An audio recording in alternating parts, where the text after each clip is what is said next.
A survey released by the Public Religion Research Institute this week found 15% of Americans believe the false QAnon idea that the government is controlled by a cabal of Satan-worshiping pedophiles.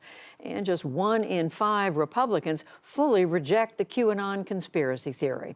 For many Americans, those ideas are not only outlandish, they are dangerous and are tearing their families apart.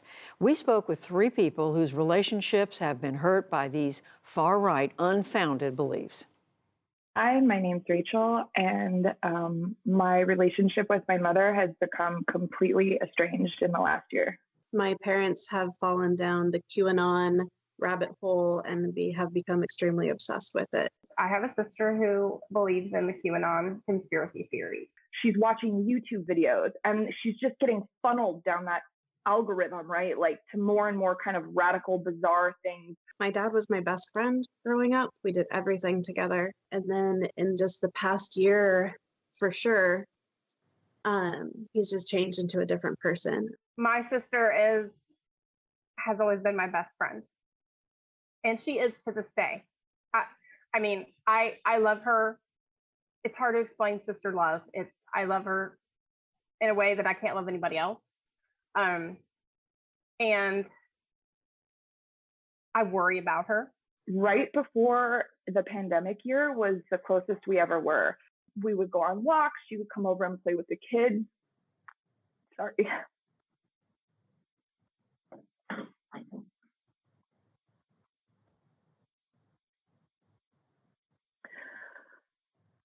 It's easier to feel angry at her than it is to start thinking about how much I miss her. I've always been really proud of my mom. She's a nurse. She's a cancer nurse. She's helped a lot of people and their families kind of face difficult moments and face death. She's a kind, loving person, and I feel like she's been tricked into believing all of these things that contradict her core values in a way that is so obvious to me. What QAnon is doing is they're trying to make the entire world a conspiracy, literally.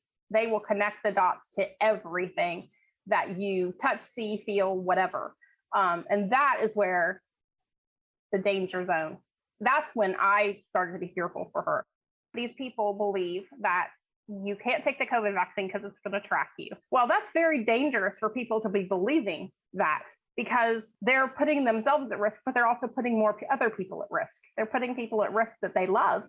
It's not just like a funny conspiracy theory that unicorns and Bigfoot is real and all of like aliens and all these things. It's they've almost indoctrinated him, and they're like set in his core beliefs.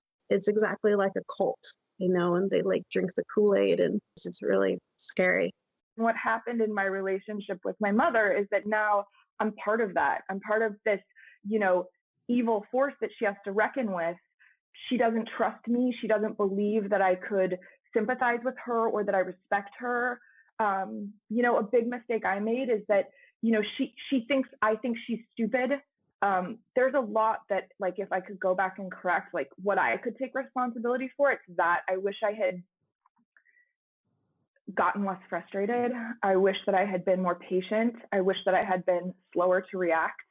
I thought that if I pointed out, all of this stuff, that Dad, look at all these websites that prove otherwise, it came back into my face. And I think I'm at the point now where I've given up. I pray for her every day that she will come to a realization that this is nonsense. I can't do much more than that, because if I discuss it with her, it's only going to break us apart. I can't change him. I can't force him to do things. I just have to sit here and wait and hope for one day he calls me, texts me, shows up on my door and was just like, yep, I was wrong.